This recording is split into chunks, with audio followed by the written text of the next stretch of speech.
नमस्कार, स्वागत है आपका बोलता हिमाचल पर। आज है 16 दिसंबर 2023 और हिमाचल प्रदेश की आज की सबसे बड़ी खबरें हम आपके लिए लेकर आए हैं। हमेशा की तरह आप इस वीडियो को लाइक कर दीजिएगा। चैनल पर नहीं जुड़े चैनल को आप सब्सक्राइब जरूर करें। पेश है आज की सबसे बड़ी खबरें। हिमाचल प्रदेश में स्टाम्प ड्यूटी संशोधन विधेयक को राज्यपाल की मंजूरी, सरकार ने राजपत्र में किया प्रकाशित। राज्यपाल शिव प्रताप शुक्ल ने हिमाचल प्रदेश स्टाम्प ड्यूटी संशोधन विधेयक को मंजूरी दे दी है। राज्यपाल से मंजूरी मिलने के साथ ही सरकार ने इसे राजपत्र में प्रकाशित कर दिया है। इसके साथ ही अब ये प्रदेश में लागू हो जाएगा। स्टाम्प ड्यूटी संशोधन विधेयक को विधानसभा के मानसून सत्र में पारित किया गया था। राज्यपाल की मंजूरी के बाद अब संपत्ति खरीदने पर पुरुषों को महिलाओं के मुकाबले अधिक स्टाम्प ड्यूटी का भुगतान करना होगा। सरकार ने संशोधित कानून में संपत्ति अर्थात भूमि व मकान की खरीद पर लगने वाली स्टाम्प ड्यूटी के मामलों में महिलाओं को राहत प्रदान की है। स्टाम्प ड्यूटी संशोधन विधेयक के अधिसूचित होने के बाद अब प्रदेश में पुरुषों व महिलाओं पर स्टाम्प ड्यूटी अलग अलग लागू होगी। हिमाचल सरकार लेगी 1200 करोड़ रुपए का ऋण, 2 अधिसूचनाएं जारी। हिमाचल प्रदेश सरकार ने 1200 करोड़ रुपए का ऋण लेने की अधिसूचना जारी कर दी है। इस बाबत शुक्रवार को राजपत्र में 2 अधिसूचनाएं प्रकाशित की गई है। एक अधिसूचना में 500 करोड़ रुपए और दूसरी में 700 करोड़ रुपए ऋण लेने की जानकारी दी गई है। वर्ष 2035 से 2038 तक इस ऋण को लौटाया जाएगा। वित्त सचिव अभिषेक जैन की ओर से अधिसूचना जारी की गई है। हिमाचल में राजस्व अधिकारियों को निर्धारित समय में निपटाने होंगे मामले, भू राजस्व संशोधन अधिनियम अधिसूचित। हिमाचल प्रदेश में अब राजस्व अधिकारी व्हाट्सएप, मेल और SMS के माध्यम से समन की तामील कर सकेंगे। प्रदेश सरकार ने विधानसभा के मानसून सत्र के दौरान भू राजस्व संशोधन विधेयक को पारित किया था। शुक्रवार को राजपत्र में इसे प्रकाशित कर दिया गया है। अब इस अधिनियम के तहत राजस्व अधिकारियों को 4 महीनों में मामलों का निपटारा करने के लिए कहा गया है। इसके अतिरिक्त भूमि की इंतकाल कार्यवाहियों की प्रक्रिया में शीघ्रता लाने के आशय से सार्वजनिक नोटिस की अवधारणा को स्थापित करने का प्रस्ताव किया गया है। राजस्व अधिकारियों के समक्ष अपील और अन्य मामलों में देरी माफी का प्रावधान करने का प्रस्ताव भी किया गया है। इसके लिए आवेदक को सक्षम अधिकारी के समक्ष देरी के कारण स्पष्ट करने होंगे। अधिनियम को और अधिक प्रभावी बनाने के लिए और राजस्व मामलों के निपटान में देरी के कारण लोगों को पेश आ रही कठिनाइयों और समस्याओं का समाधान करने के लिए इस कानून में बदलाव करने का सदन में प्रस्ताव किया गया। वहीं हिमाचल प्रदेश सरकार ने भूमि खरीद पर स्टाम्प ड्यूटी में संशोधन कर महिलाओं को बड़ी राहत दी है। अब महिलाओं को 80 लाख रुपए तक की भूमि खरीद पर 4% स्टाम्प ड्यूटी देनी होगी। इससे पहले ये छूट 50 लाख रुपए तक होती थी। पुरुषों को 50 लाख पर 6% और इससे अधिक की खरीद पर 8% का प्रावधान किया है। इसके अलावा general power of attorney GPS शुल्क को 100 से 1000, 150 से 1500 और 200 से 2000 किया गया है। न्यूनतम 1000 और 5000 रुपए स्टाम्प ड्यूटी किया गया है। प्रदेश सरकार ने विधानसभा में स्टाम्प ड्यूटी विधेयक संशोधन प्रस्ताव पेश किया था। शुक्रवार को इसे राजपत्र में प्रकाशित किया गया है। पेपर लीक मामले में गिरफ्तार पूर्व सचिव कोर्ट में पेश, 28 दिसंबर तक न्यायिक हिरासत में भेजा। भांग कर्मचारी चयन आयोग हमीरपुर के पेपर लीक मामले में गिरफ्तार पूर्व सचिव डॉक्टर जितेंद्र कंवर को 28 दिसंबर तक न्यायिक हिरासत में भेजा गया है। विजिलेंस की SIT टीम ने शुक्रवार को पूर्व सचिव को हमीरपुर न्यायालय में पेश किया, जहां से उसे न्यायिक हिरासत में भेज दिया गया है। विजिलेंस ने दूसरी बार उन्हें गिरफ्तार किया है। इससे पहले इसी साल 4 अप्रैल को उन्हें गिरफ्तार किया गया था। बता दें कि डॉक्टर जितेंद्र कंवर को 11 दिसंबर की रात को ही गिरफ्तार कर लिया गया था तथा 15 दिसंबर तक पुलिस रिमांड पर भेजा गया था। SP विजिलेंस मंडी राहुल नाथ ने पुष्टि करते हुए बताया कि पूर्व सचिव को 28 दिसंबर तक न्यायिक हिरासत में भेजा गया है। विजिलेंस मामले की हर पहलू से छानबीन कर रही है। सेब बागवानों के साथ धोखाधड़ी करने वालों के लाइसेंस होंगे रद्द, फल मंडियों में होगी विशेष निगरानी। हिमाचल प्रदेश में बागवानों के साथ धोखाधड़ी करने वाले आड़तियों व लादानियों पर प्रदेश सरकार ने शिकंजा कसने का निर्णय लिया है। इसी कड़ी में सेब कारोबार में लिप्त धोखाधड़ी करते पकड़े जाने पर कारोबारियों के लाइसेंस रद्द किए जाएंगे। शुक्रवार को सचिवालय में बागवानी मंत्री जगत सिंह नेगी ने सेब उत्पादन एवं विपणन से जुड़े हितधारकों के हितों की रक्षा के लिए गठित विशेष जांच दल SIT, हिमाचल प्रदेश बागवानी उत्पाद विपणन एवं प्रसंस्करण निगम HPMC, कृषि उत्पाद विपणन APMC तथा हिमाचल प्रदेश राज्य कृषि विपणन बोर्ड के साथ समीक्षा बैठक की। बैठक में जगत सिंह नेगी ने अधिकारियों को धोखाधड़ी करने वालों को पकड़ने के लिए विशेष अभियान चलाने तथा उनकी एक सूची तैयार करने के निर्देश दिए हैं। बैठक के दौरान SIT के सदस्य अरविंद दिग्विजय नेगी ने भी अपनी प्रस्तुति दी। इस अवसर पर अतिरिक्त पुलिस महानिदेशक सतवंत अटवाल, प्रबंध निदेशक HPMC सुदेश कुमार मोक्टा, कृषि उत्पाद विपणन समिति हिमाचल प्रदेश राज्य कृषि विपणन बोर्ड तथा पुलिस के वरिष्ठ अधिकारी भी उपस्थित थे। बागवानी मंत्री ने अधिकारियों को फल मंडियों में विशेष निगरानी रखने के निर्देश दिए ताकि ऐसे मामलों को समाप्त किया जा सके। उन्होंने कहा कि सभी नियमों का पालन सख्ती से किया जाए ताकि हितधारकों को कोई परेशानी न आए।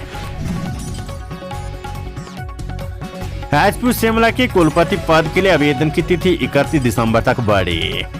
हिमाचल प्रदेश विश्वविद्यालय के कुलपति पद के लिए आवेदन करने के लिए एक और मौका मिला है। राजभवन की ओर से आवेदन की तिथि आगे बढ़ाने के संबंध में अधिसूचना जारी कर दी गई है।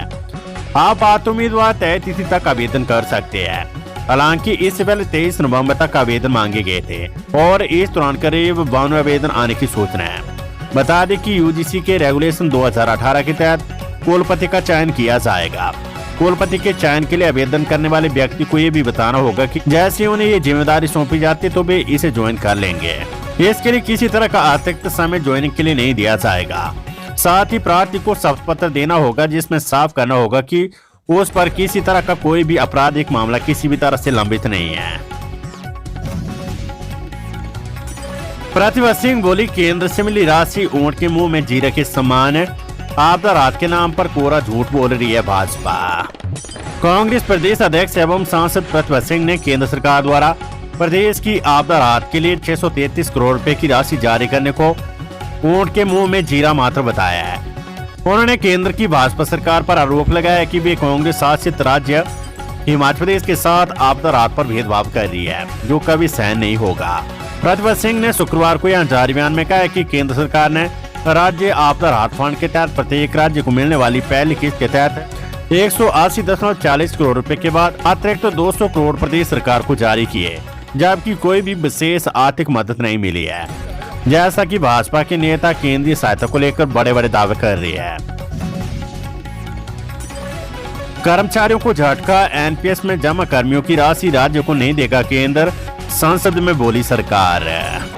देश में पुरानी पेंशन बहाली को लेकर केंद्र एवं राज्यों के सरकारी कर्मचारी आंदोलन कर रहे हैं। इस मांग को लेकर दिल्ली और दूसरे प्रदेश में कई रैलियां हो चुकी है। कर्मचारी संगठनों की एक मांग है गारंटीकृत पुरानी पेंशन व्यवस्था की बहाली। केंद्र सरकार ने इस बाबत एक कमेटी का भी गठन किया है, हालांकि उसमें OPS का कहीं भी जिक्र नहीं है। कमेटी केवल NPS में सुधार के लिए अपनी रिपोर्ट देगी। ये मामला अब संसद में भी उठा है। लोकसभा सदस्य नव कुमार सरनिया, दीपक वैज और कृपाल बालाजी द्वारा पूछे गए सवाल के जवाब में वित्त राज्य मंत्री पंकज चौधरी ने बताया कि OPS बहाली के लिए सरकार के पास विचाराधीन ऐसा कोई प्रस्ताव नहीं है। साथ ही NPS के तहत पेंशन निधि नियामक और विकास प्राधिकरण PFRDA में कर्मियों का जमा पैसा राज्य सरकारों को नहीं दिया जा सकता। कृषि मंत्री चंद्र कुमार ने केंद्र सरकार से आयुष्मान कार्ड धारकों के 50 करोड़ जारी करने का किया आग्रह। कृषि मंत्री चंद्र कुमार ने शुक्रवार को नई दिल्ली में केंद्रीय स्वास्थ्य एवं परिवार कल्याण मंत्री मनसुख मंडाविया से भेंट की है। इस दौरान उन्होंने टांडा मेडिकल कॉलेज से जुड़े विभिन्न मुद्दों पर चर्चा की। कृषि मंत्री ने टांडा मेडिकल कॉलेज में आयुष्मान भारत प्रधानमंत्री जन आरोग्य योजना के लाभार्थी के लंबित 50 करोड़ रुपए के शीघ्र भुगतान का आग्रह किया है। इसके अलावा टांडा में यूरो सर्जरी विभाग के lithotripsy machine, Tesla MRI machine, PET scan, laparoscopic उपकरण, आधुनिक 3D ultrasound machine, anaesthesia workstation, cardiology विभाग के लिए कैथ लैब सुविधा उपलब्ध कराने पर भी चर्चा की। वहीं शाहपुर के लिए ट्रॉमा सेंटर स्वीकृत करने का भी आग्रह किया। केंद्रीय मंत्री ने सभी मांगे ध्यानपूर्वक सुनी और हर संभव मदद का आश्वासन दिया है। मोबाइल पर आई फर्जी कॉल से ठगी का शिकार हुए लोग 2.25 लाख रुपए की लगी चपत। भुट्टी कॉलोनी और बंजोरा के बंजर इलाके में 2,15,000 रुपए की ठगी हुई है। ठगी के शिकार हुए लोग मोबाइल पर आई फर्जी कॉल के जरिए छात्रों के झांसे में आ गए। शिकायत के आधार पर पुलिस ने मामले दर्ज कर छानबीन शुरू कर दी है। साइबर सेल को भी पूरे प्रकरण का ब्यौरा देकर जांच खोली गई है। पुलिस के अनुसार भुट्टी कॉलोनी की कनिष्का ने शिकायत पत्र में कहा है कि किसी अज्ञात शख्स ने उसकी बहन को कॉल की। उसके बाद उस अज्ञात शख्स ने इसके साथ इसकी बहन और भाई के साथ 1,80,000 रुपए की ठगी की। 20 सितंबर को आई फोन कॉल के बाद छात्र इनसे पैसे ऐंठते रहे और इन्हें बाद में पता चला कि ठगी का शिकार हुए हैं। वहीं दूसरे मामले में बंजोरा के बंजर इलाके के रामनाथ ने भी पुलिस को शिकायत पत्र सौंपा है। उसने पुलिस को बताया कि 18 सितंबर को इसे किसी अनजान व्यक्ति ने कॉल की। उस व्यक्ति ने इनके खाते से 35,000 रुपए उड़ा लिए। अब व्यक्ति को ठगी का शिकार होने का पता चला और पुलिस के पास शिकायत की है। इन दोनों शिकायत के आधार पर पुलिस ने भारतीय दंड संहिता की धारा 420 के तहत मामले दर्ज किए हैं। एसपी साक्षी वर्मा ने मामले दर्ज होने की पुष्टि की है। हिमाचल विधानसभा सत्र टांडा और धर्मशाला अस्पताल में तैयार रहेंगे 2 वीवीआईपी कमरे। तपोवन स्थित विधानसभा में 19 दिसंबर से शुरू होने वाले शीतकालीन सत्र के लिए स्वास्थ्य विभाग ने भी तैयारियां शुरू कर दी है। सत्र के दौरान डॉक्टरों की टीम के साथ 2 एम्बुलेंस तैनात रहेगी। इसमें एक एम्बुलेंस विधानसभा परिसर और एक एम्बुलेंस जोरावर स्टेडियम में तैनात रहेगी। इनका आपातकालीन सेवाओं में प्रयोग किया जाएगा। इसके अलावा धर्मशाला के क्षेत्रीय अस्पताल और टांडा मेडिकल कॉलेज में 2 वीवीआईपी कमरों की व्यवस्था रहेगी। इसके अलावा क्षेत्रीय अस्पताल की एमडी मेडिसिन डॉक्टर कविता विशेष रूप से मुख्यमंत्री के साथ ड्यूटी पर तैनात रहेगी। अस्पताल प्रशासन को जिला चिकित्सा अधिकारी कार्यालय से सुविधाएं उपलब्ध करवाने के लिए आदेश जारी किए गए हैं।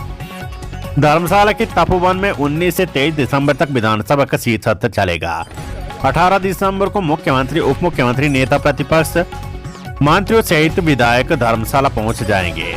धर्मशाला अस्पताल में विधानसभा सत्र के दौरान वीवीआईपी के लिए 2 विशेष कमरों को तैयार किया गया है। बैद्रापेट, रोहतांग सहित कुल्लू लाहौल की ऊंची चोटियों पर गिरे फाहे। 8 जिलों में बारिश बर्फबारी के आसार है। रोहतांग दर्रा के साथ कुल्लू लाहौल की ऊंची चोटियों पर शुक्रवार को फाहे गिरे हैं। शनिवार को हिमाचल प्रदेश के मध्य और उस परवर्ती 8 जिलों किन्नौर, लाहौल स्पीति, शिमला, सोलन, सिरमौर, मंडी, कुल्लू और चंबा के कई क्षेत्रों में बारिश और बर्फबारी के आसार है। 17 से 21 दिसंबर तक पूरे प्रदेश में मौसम साफ बने रहने का पूर्वानुमान है। वीरवार रात समदो में न्यूनतम तापमान माइनस में दर्ज हुआ। शिमला सहित अन्य जगहों के न्यूनतम तापमान में हल्का सुधार हुआ है। शुक्रवार को प्रदेश के अधिकांश क्षेत्रों में मौसम साफ रहा।